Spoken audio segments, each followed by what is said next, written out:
Mga swerteng hindi inaasahan, maraming pera at mga magagandang oportunidad na darating po sa buhay po ninyo. Yung ba tipo na makakaisip ka ng mga pamamaraan kung paano ka magiging matagumpay at ikaw ay hindi sasablay sa mga naiisip po ninyo. Mainam po ay subukan nyo po ito. Kumuha po kayo mga bossing ko ng piso. Ang silver ay nagtataboy ng mga negative energy mga bossing. At pagkatapos ay isulat nyo po sa piso. I-drawing nyo po ito mga bossing ko ha.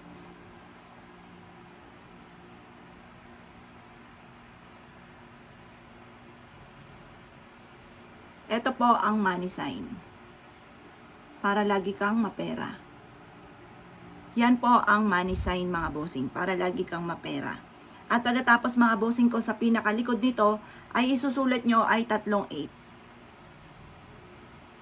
38. At pagkatapos, kumuha po kayo ng bawang.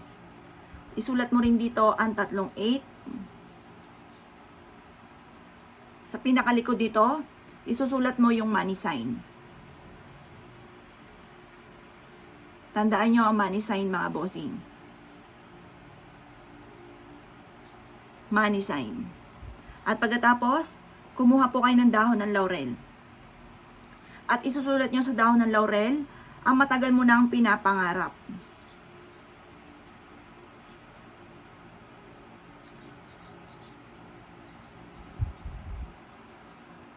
At pagkatapos po niyan, ilalagay nyo po ito, itong tatlong bagay na ito, sa isang ziplock or sa isang pouch na kulay pula at isasabit nyo po ito sa may pintuan po ninyo.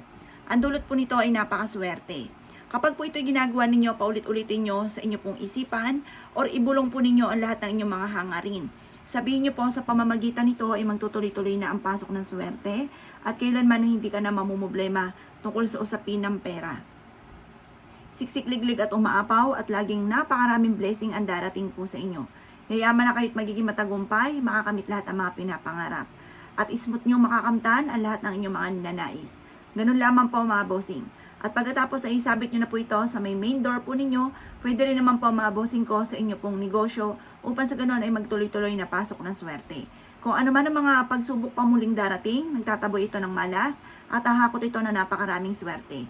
Kaya ako kinaniwala at nais po itong gawin nyo po ito pero wag nyo na muna itong ipagsasabi sa iba. Mas may na maisikreto nyo muna ang paggawa ng ganitong mga pamamaraan.